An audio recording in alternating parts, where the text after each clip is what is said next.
Have you set a course for your life? Do you do that every day? Knowing what you want is intention. Knowing how to get there is a study in conscious action. This is a show about living consciously. It is about our choices, our hopes, our dreams, our work, our lives, our visions, and the practice of healing and becoming. Welcome to Cruising in the Light and Shadow. Hello, I am Sheila Marie, also known as Keisha. And I am InannaMoon. Welcome. And we have our second in-studio guest. This is exciting. I would like to introduce Francine Ang. Hi. Hi. Hi. Would you tell us a little bit about yourself? Sure. I grew up in a very devoted Buddhist family.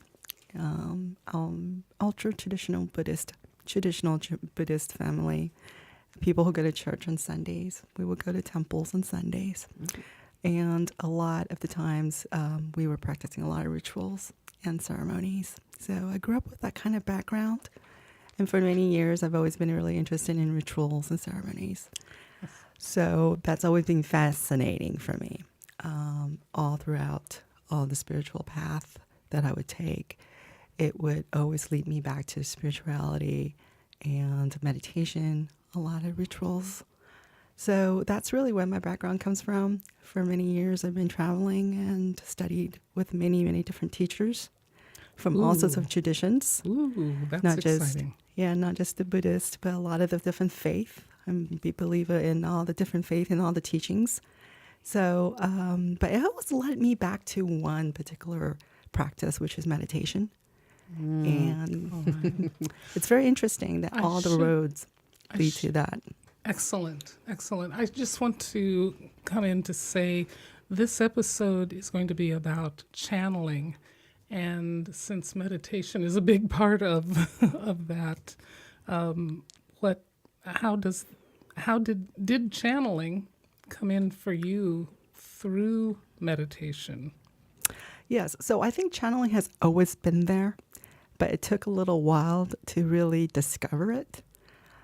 Meditation usually is my to-go method of any sort of spirituality work. It could be for anything. It could be for manifestation or just clear of mind. But meditation's always been the core. Channeling kind of slowly came into my work, I'll say maybe 4 or 5 years ago, when I took the meditation a little more further up a notch a little bit, like I said. And so channeling eventually came to me through meditation.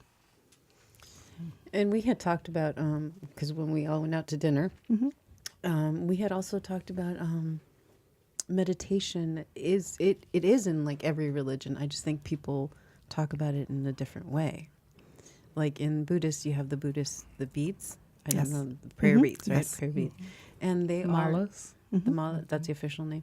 And to me, it did look like a rosary. It is. Yes. It is the rosary, Yes. as a matter of fact. Yeah, Yes. the Christian rosary is the same as the ancient malas that were used in yogic traditions and in Buddhism. And it's 108 beads. There are, I will sit here and definitely say to you I am not Catholic, but I believe there are stations along the way. So that exists in a little bit of a different way, though, in Buddhism. So truly all the traditions all arrived from different cultures. Yeah. The teachings are, if you really truly look at it very clearly, all the great teachings are all the same, but it all has its own uniqueness because of the culture and the history behind it. So like the rosaries and the beads that the Buddhists would use, even to other traditions, the Sufis, the Native Americans have a lot of jewelry traditions and their rituals as well. So I would definitely truly believe that that's all very closely connected. So that to me, I grew up Catholic and did the rosary. It does put you in a meditative state. So it's kind of the road to meditation. Yes. To then, for some, channeling or In Yes. different religions, it's called different things. Yes. So what's really interesting is the Buddha has always said there's 10,000 ways to the enlightened path, Yes. which means that specifically for every single person has a certain way.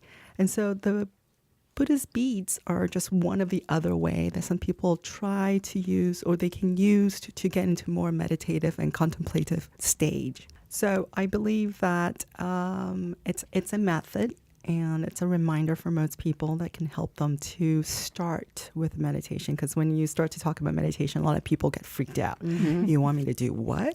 Sit down for 5 minutes and not think? That's almost impossible for most people, right? So it's actually like a good way. So so definitely with meditation, that really brought me into the channeling aspect.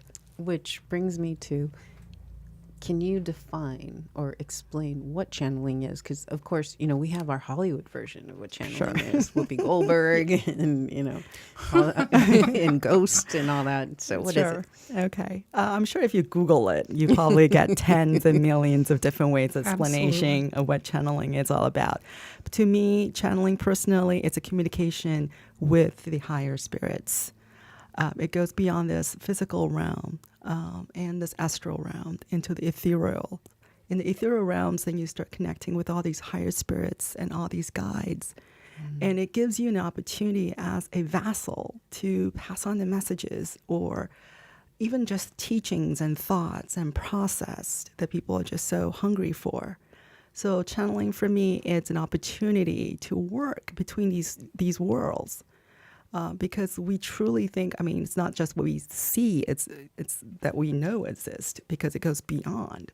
To think that we're just contained in this one universe is too small of a world. So if you go beyond that, the connection is just all the way out there. And so the channeling, it's an opportunity to reach those worlds and bring them a little bit closer to this world. I like that. Okay. So, how did you two meet? Do you want to, Inanna? It took me a while to remember that. I had said to Francine, it feels like we've known each other beyond this lifetime. Probably. We've known each other forever, so probably, yes, right. But in this lifetime, I was fortunate enough to have her come to an intuitive development class that I was teaching in the valley, in the San Gabriel Valley. We live in California. Yes, we live in California. Yes, right. And I just saw that she had, anyway, so much knowledge.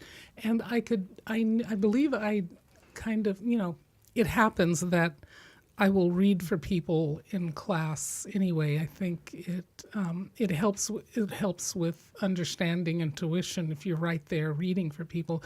But I said I knew that she meditated. I knew that I could feel a sense of her as a very grounded being, a spiritual being, that she had a practice. Thank you. That was really sweet. At least your first impression of me, it's not this crazy woman walking off the streets talking to spirits. Behind your back, I have been saying this, actually. It's like, oh my goodness, she's so grounded and she's stable and she connects in, but she's here and not just grounded, but present in this world. And she just has this great vibe. Doesn't she? She does. Feel it? She really does. Thank you. See my halo? Yes, there you go. And I met her at it was like the same type of class, right? Intuitive channeling. It was a channeling event. Yes, it was a channeling event. It was intense. It was beautiful. Yeah, that was a great class. I encourage anyone, whenever you have a class, which we will talk about later, to please attend it. Yes. Excellent. And then I don't know when we next met, but at some point we started talking about yoga, and then found out we were in the same yoga, Kundalini yoga. But yes. you've explored. I've explored Raj yoga, Yes. Kundalini, Hatha. And I did like an intensive 3 days, like the Raja yoga with you 101. Yes. Remember that? Yes, that's Ooh. true. And it That's was a very deep type of meditation, yogic meditation that I haven't ever tried. And so I Oh, was that very, sounds- It's yeah. intensive, and that was the first place that I was connected. I connected to a higher guide. It was Raj Yoga in the particular organization that I'm thinking about. You are connecting into, you can say, God's source or source, the source of all. Yoga usually doesn't need to name a particular entity or source of God. You can just sit with yourself. But eventually, what I'm finding, what I've found for many years, eventually you kind of go up and out. Your energy expands out and out, and there you will find messages from high, loving beings who are expressing themselves, talking to you, and you can talk to them. And now you're in what gets called the astral plane. And that's also our auric energy around us, or connects to that. You know, I keep talking about the higher self. So that higher self is what is connecting with the spirit of other higher selves. And now there's a communication going on. And you can choose, it's up to you, you can choose to remain just in your meditation, but many will expand out and start to explore more and more that connection to other guides Sure. or to guides. And then if you're coming back and you have messages to share, now you're channeling. So I have a question. Yes. Do you Yes. do you know the names of your spirit guide? Yes, I do. Oh, okay. Well, we don't. I mean, I think that's personal, so you don't have to. It's okay. I can share. Oh, No, okay. Yeah, it's Kuan Yin, which is the compassionate bodhisattva. Oh, yeah. And it's interesting because I grew up with her for many, many years, and I always never wanted her as my guide because I felt like it's so conveniently she was already there. You know, I want someone, Well, that's why. you know, somebody else maybe. Mm-hmm. But for many, many years, and it's always there, you know, she's always been there. And I just came to accept that she was my main guide. I have many guides, and we all do. We Yeah. have more than one. She is the main guide, and she's sort of my gatekeeper to work when I'm working. And when I'm doing channeling, she's my gatekeeper, protection. And she will decide who's to let in and who's not to. Oh, she's a good one. Yes, yes. Very I'm nice. just having the best visual with that right now. Yes. I love Kuan Yin. Well, then that would make sense if she's always been there. Yes. Yes, it's really interesting because when I was also studying with Inanna, I also learned a lot about Mary Magdalene and a lot of the Western tradition as well. Obviously, when I was doing my travels as well. And I see a lot of similarities in all of them. So we're going to work all of them, all the different guides together because they're pretty similar when you come to study their history and who they are and their teachings and what they wanted to do for us. So yeah, so definitely Kuan Yin, Mother Magdalene, Mary Magdalene, Mother Mary, a lot of the very strong feminine guides I are love very that. present for me. Yeah. And protective. Yes, So very, protective. very protective. Yes. So why do it? Why channel? Okay. Oh, goodness. Oh, well. Well, a lot of reasons, and it can be personal. It doesn't, you know, I have to. It takes me to thinking about something that I loved as a child that does not enter into it necessarily for me, but when you look at some of the stories of, for instance, the children of Fatima, I love that topic. there are, yeah, that's one of the ones we know more recently, but the ones who have messages for the world, the higher guides are most interested in the messages that they bring for not just you, but others as well. But they do come for personally, I've had people say, well, why would Archangel Michael talk to someone like me? Why not? Archangel Michael, yes, why not is indeed indeed the question. Because you're a child of God, and he's a lot about the business of being here for all of creation, all of the beings that walk the earth. My feeling is that if you're just walking along and you're asking questions about why you're here, what's your life purpose, do I have something greater I need to do, that you're receiving that answer, and you're receiving it quite a bit, whether you're allowing yourself to listen to that, because we're in a world now where we don't think in terms of listening to higher beings or beings outside of physical bodies, but consider the possibility that they're talking to you, and that if you can sit down, meditation isn't always about just quieting your mind. A lot of it can be, or finding your center, your core of peace. But it can be also, you could spend some time saying, I would like to receive information or understanding about myself in these areas. Remember, I said previously, you might want to set an intention. It's good to set an intention before you meditate.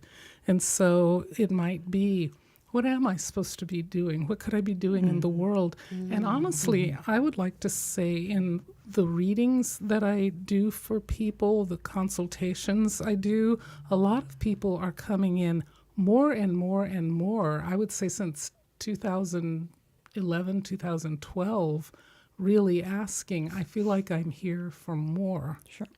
And those guides then become much closer to us. That's funny. That's the year that my world changed, 2011. A lot of people's worlds changed. Yeah. Interesting. The vibrations are rising as our veil gets thinner. Reaching out to the spirit world is a little bit easier, slightly more accessible for a lot of people. And so channeling is actually just another modality that anyone can start to learn if they wish to do so, although there are many different steps and methods of doing it. Now, I wouldn't suggest you to just jump into it and decide to do it tomorrow, I'm going to start channeling. It's a whole process. And it's like everything else: meditation, channeling, tarot cards, spirit guides, spirit animals, working out. It's a whole process. Yeah. It's a development process. And each development process has its purpose. Sometimes you go dormant for 6 months. You're not hearing anything. You're not seeing anything. You're not feeling anything. What's going on? You freak out. See, I never thought of that. Okay. Yeah, you're well, I suddenly was so good with all this, and suddenly it's shut down. So I think a lot of part of it is that all that dormant period, whatever, it's actually a period of discovery as well. It's giving you an opportunity to reset. Ooh, yeah. Re-energize, reset, learn some more. Realign. Realigning Realign. yourself, attuning. Yes. Yeah. So, when you were telling me about channeling and the messages, I thought about this gentleman that I love to listen to. His name is Kyle Cease, and he meditates a lot. And he used to be a comedian. He's a speaker now. Ah. But one of the things he says is, whenever he's talking to you, the advice is actually for him as well. You find yourself in a consultation saying, here I am, I'm calling in my guides, but I'm calling in the other person's guides as well. Please teach us. Show us what we need to know about this. And I believe one of the big things is this isn't about everything you know as a person and what you've read and so forth. The humility and the purity of a reading is if you can say, I am listening to. This isn't about me.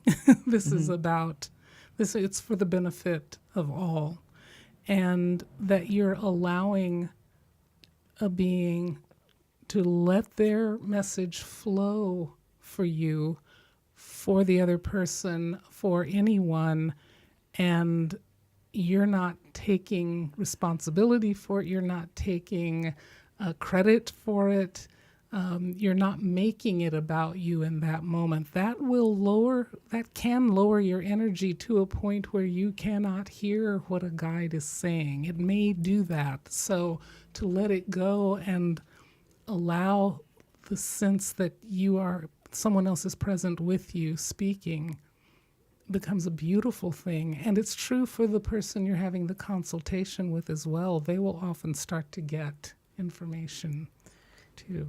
Do you remember when you're channeling, do you remember what you're saying? Or are you like have you opened up so much that you don't recall what you've said? So most of the time I will remember it. Oh, okay. Most of the time. There are just really deep trance. Those are a little bit different. But generally, for most of the channeling sessions and work I do, I will remember the thoughts and the words that's coming through me. And it's interesting, I want to touch on what Inanna said earlier about letting go, because that's just a very key thing about channeling, is that you got to let go of the ego, the self. Yes. That's just because good. that stands in the way when you're so full of the ego, you don't have room for anything else. So a lot of people ask me well, how do I get into it? Or how do I learn? And that's why they say meditation is a very good start, because that helps you to lessen the small me, the small self. It doesn't mean that you're non-existent, but you're just kind of stepping aside for a moment and letting the spirit to come forth. So that's really the key here with the channeling. So yeah, I will remember most of the channeling sessions and the workshops. Do you, because again, that's probably a message for you as well in the world.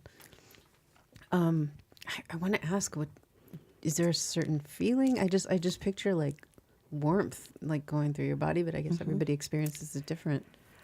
So it's slightly different, depending on where your skills are, your skill sets are. I'm more of a visual person, so I get a lot of visual cues, a lot of imageries, and what we call direct download.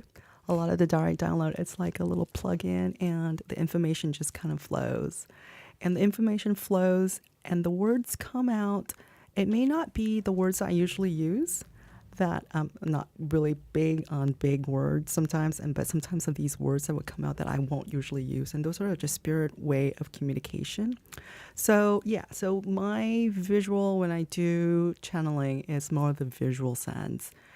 Images will come forth for me, and they're very vivid.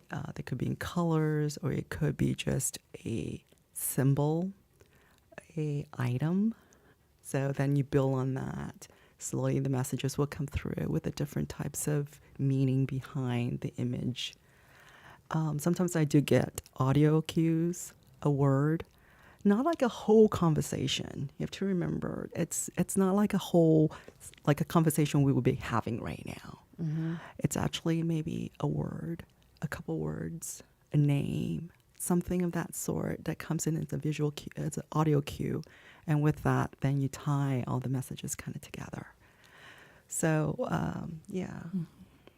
For me, I would say to other people, you don't have to go into intuitive development. There are some very natural channels who may not even know how the process works or what it means. They just know that messages are coming, and they have a desire, a will to channel those.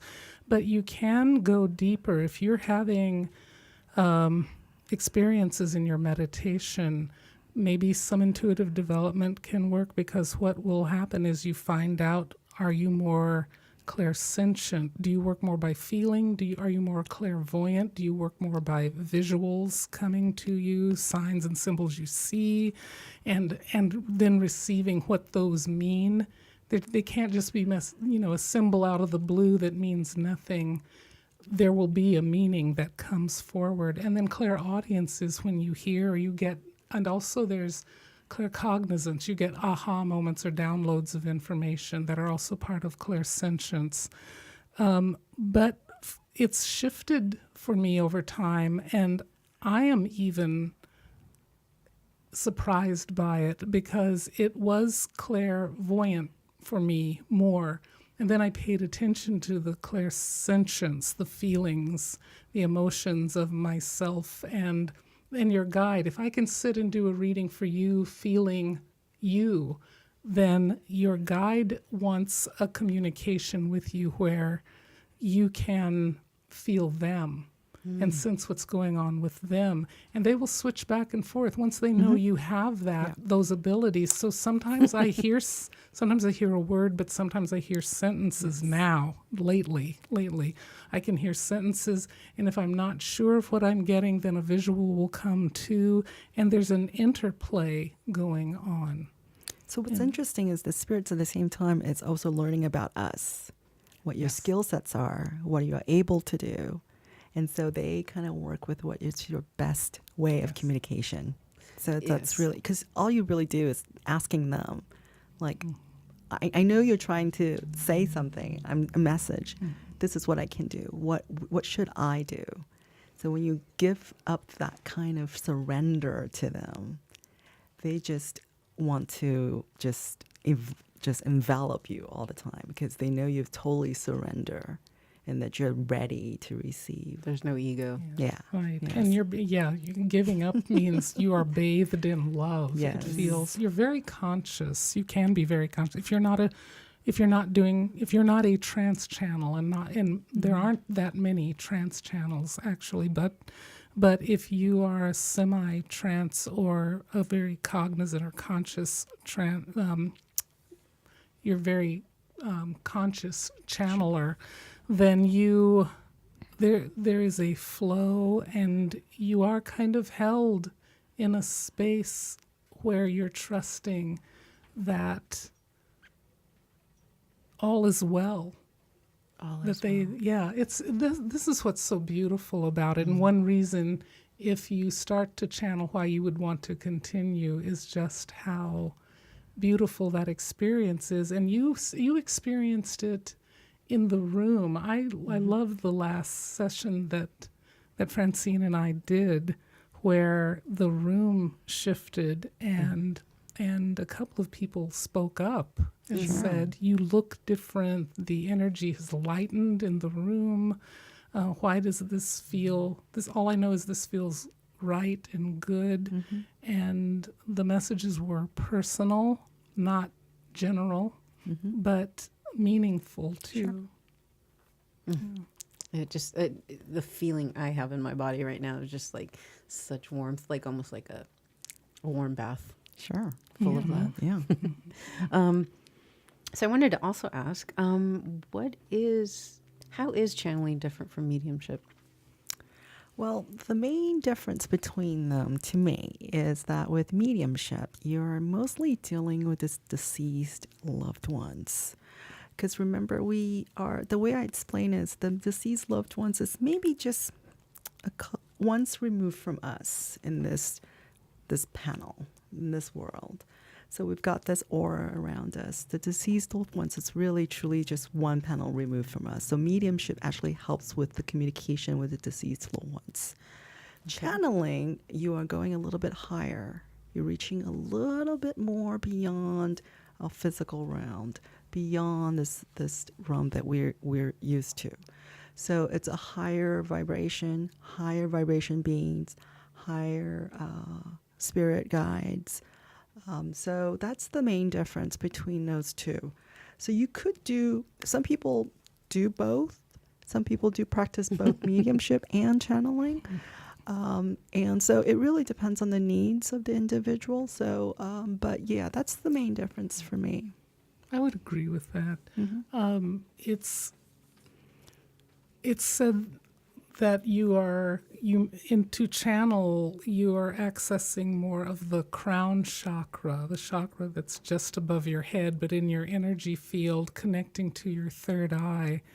And mediumship is all of them are connecting to your third chakra, but also then the third eye for mediumship in particular, for the family members. The mommies and the grandfathers and so forth. Yes, aunties. Yes, right.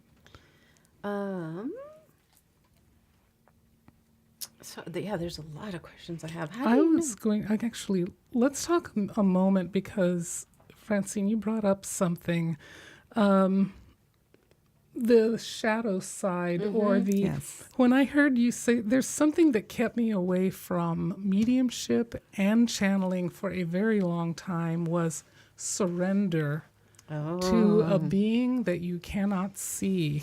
That rang the bells from my childhood. I was going to say and that. it's Yeah. like, who is that? What are you Yeah. surrendering It's a to? little scary. The unknown. It The kind of- unknown, Yes, yeah. it can be a little bit unsettling. So I want to talk about a little bit about like the shadow of channeling and how we can trust it. What makes you trust it, and what you might not want to trust. Sure. Yeah. If you're giving up too much of yourself. Remember, our spirit, the higher vibration beings, want nothing but for the highest good for you, for anybody who does any kind of spiritual work, or even just anyone. It's for the highest good. So if that doesn't feel the highest good for you, that's your first warning sign. That's the first sign you should be intuitively, as any human being has that intuition to know in that gut feeling, this is not cool, this is not right, doesn't sit right. That should be your very first warning sign, I would say.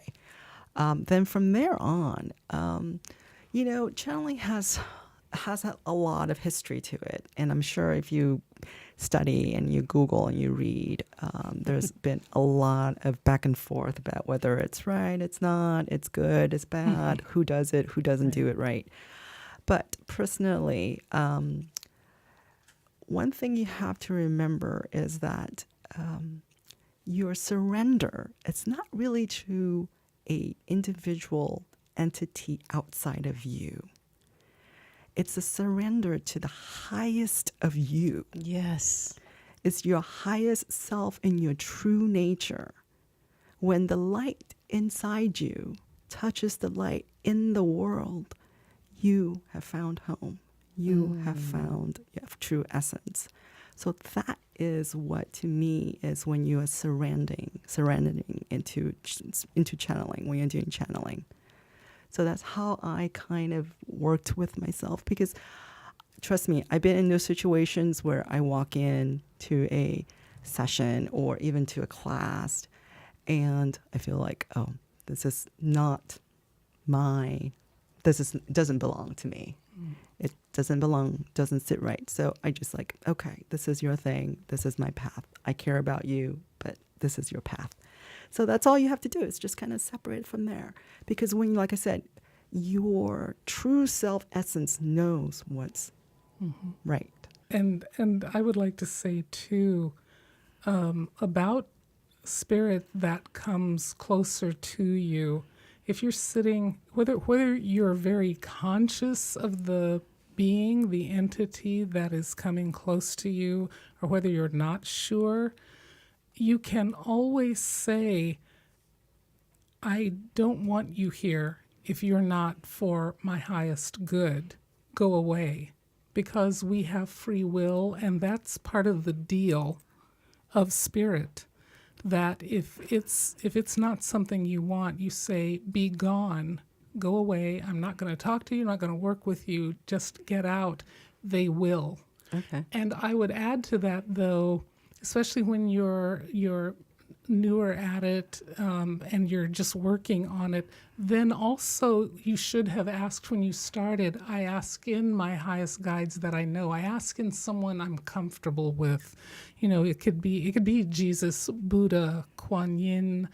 It could be, a Virgin guardian Mary. angel. It could be one of your guardian angels, Archangel Michael. You could call them in beforehand, and if you still get something that comes in that you don't feel comfortable with, you say, be gone, and then call to those higher guides to be closer to you, and you will feel a shift. That became very obvious. It's not that I've had many in the way of negative guides, but there have been spirit that are curious. They'll come in and kind of squat. I used to live near a cemetery. Oh, wow. And it was a very sweet, I lived right next door How fun. to a cemetery. It was actually quite an experience and quite Yeah, a study. I would They would imagine. some of them would walk through the Sure. house. And that actually became okay with me. I couldn't believe between my teenage self scared of all of this Yeah. and the adult self that had worked through many of my fears that energies could walk through. My cats would see them. We'd all be kind I love when that happens. all of our eyes would be trained on one area, and they'd walk through and go away, and it'd be like, okay, well, that's fine. There's somebody there, but they're not here for me, and I'm not here for them.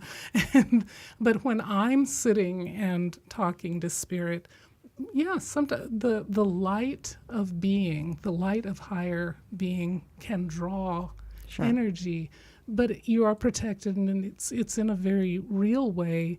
But you can feel when something goes out and when something comes in when you've asked.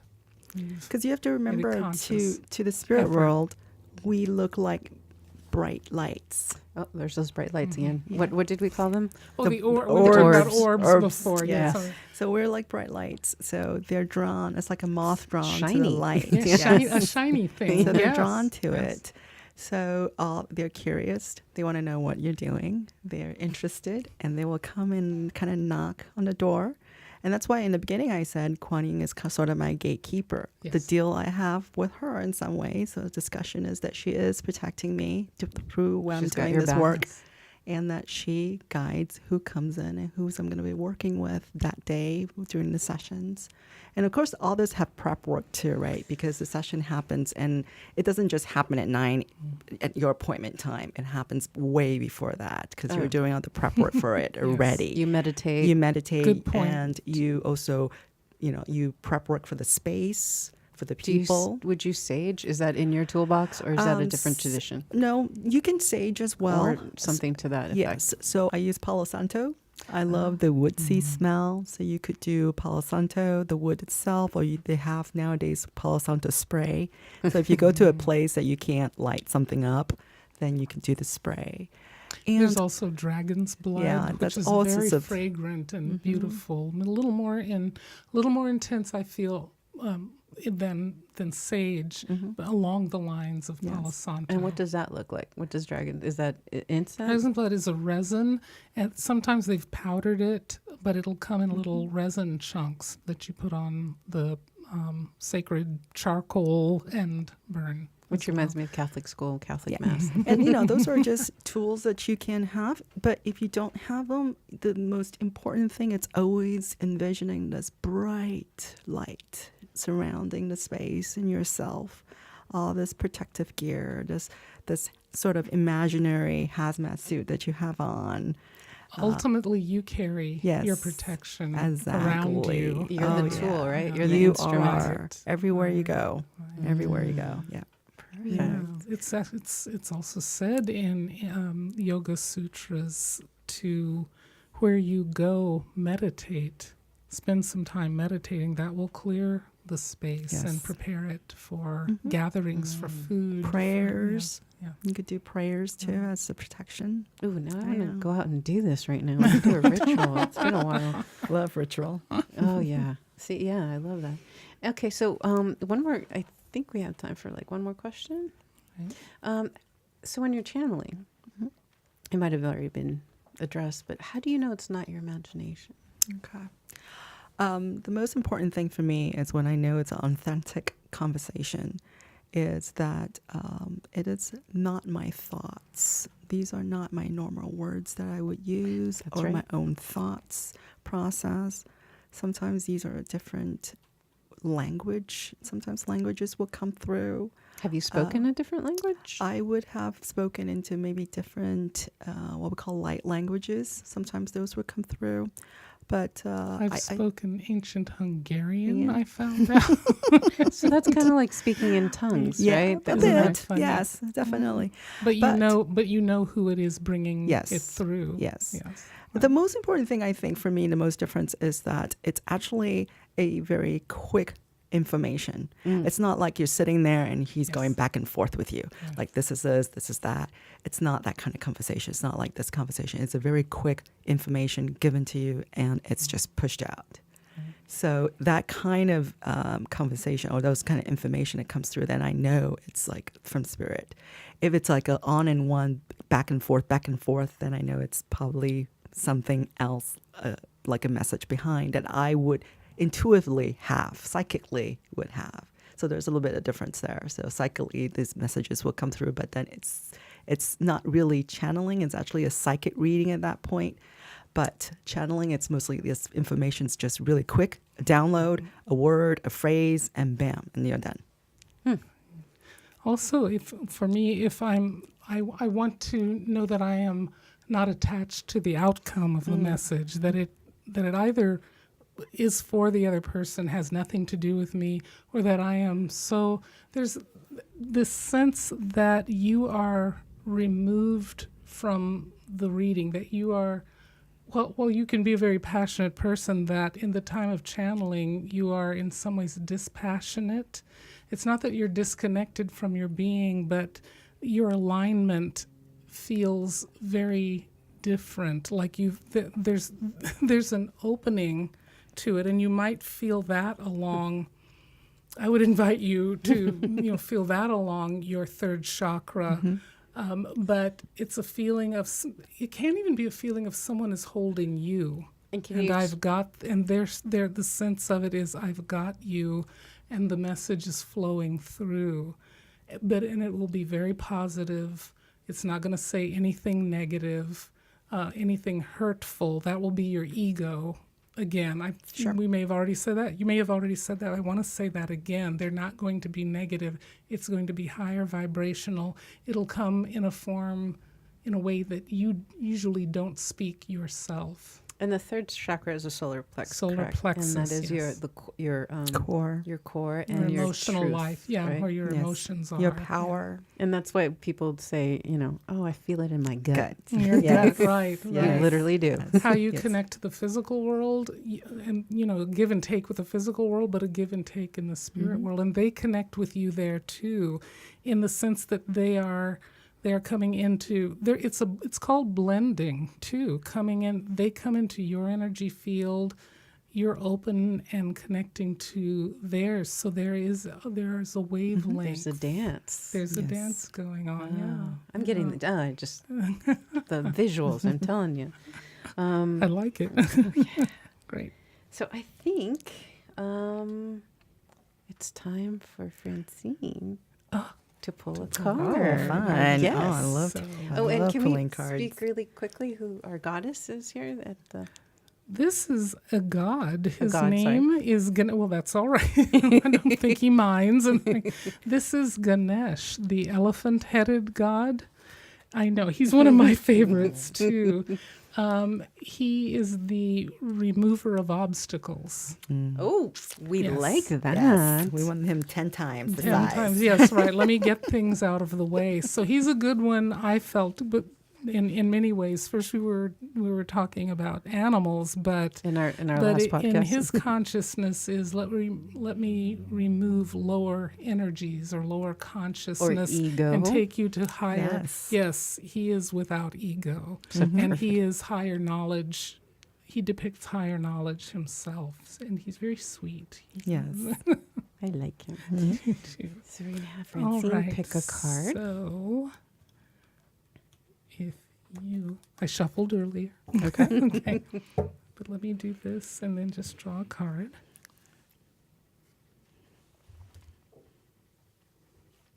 See.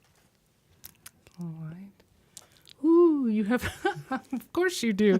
You have the Queen of Cups. She's the intuitive queen. She's considered the intuitive queen because she sits at the shore of the ocean. So she is setting an intention, and she's asking questions with the little metaphysical device in her hands. And that intention goes out on the waves of the ocean, and then the answers come back to her. Wow. So it's very much, Wow. it very That's much speaks to perfect. me of channeling, Yes. because she's done everything she's supposed to do, and she embodies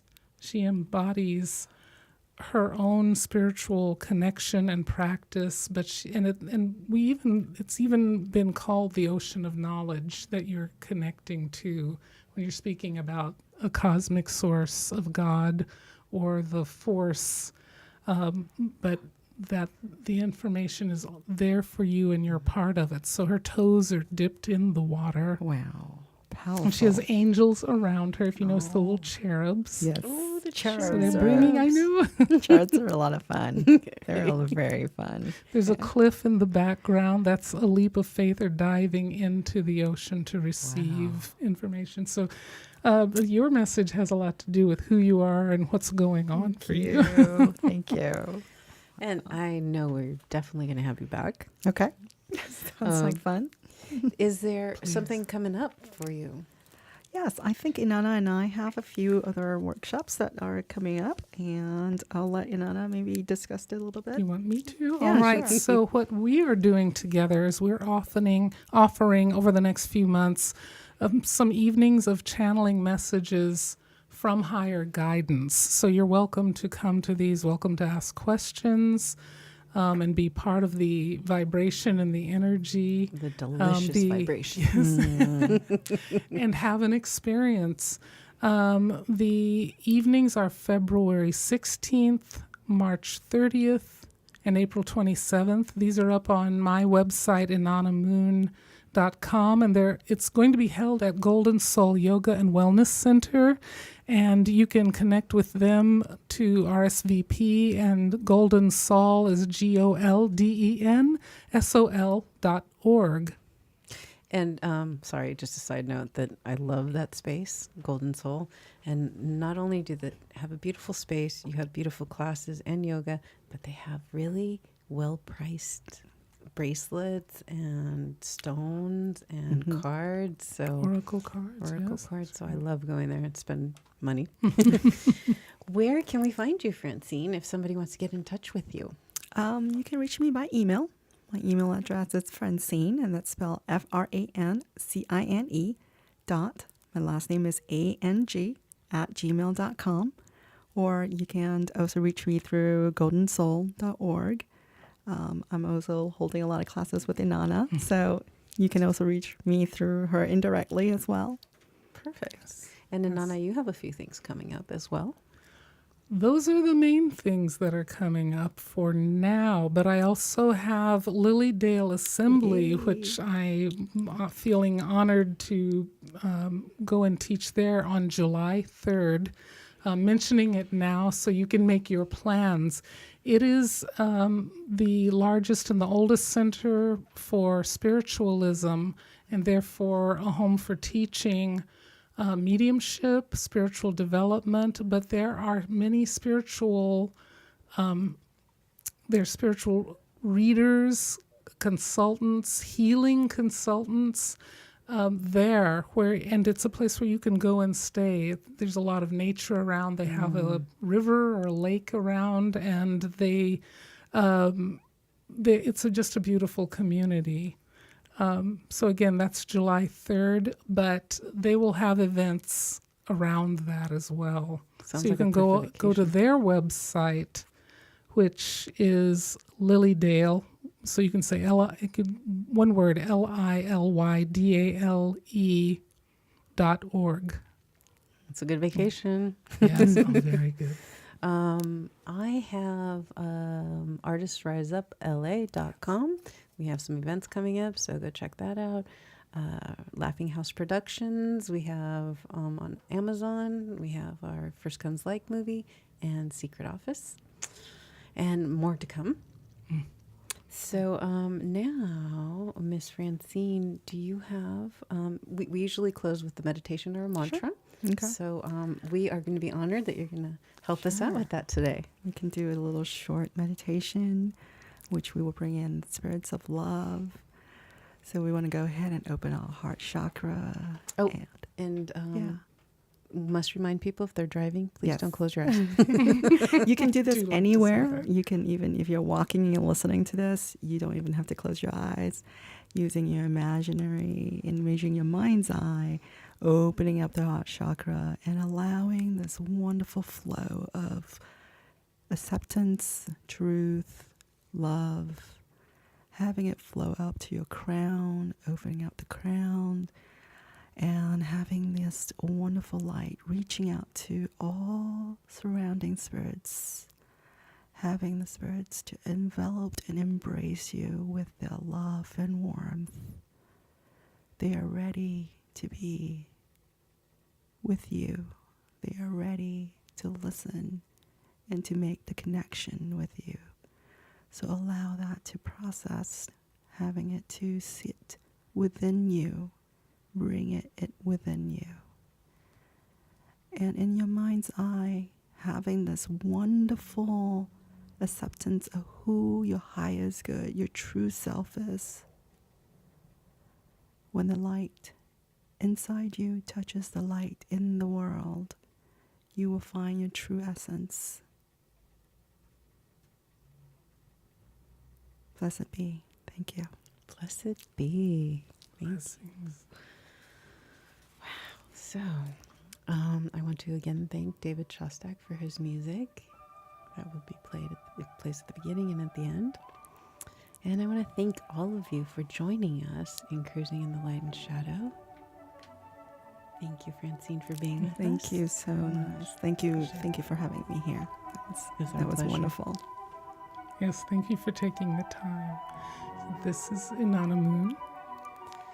And I'm Sheila Keecha Marie, reminding you that love is everywhere. Our lives touch everyone and everything, so go forth in love.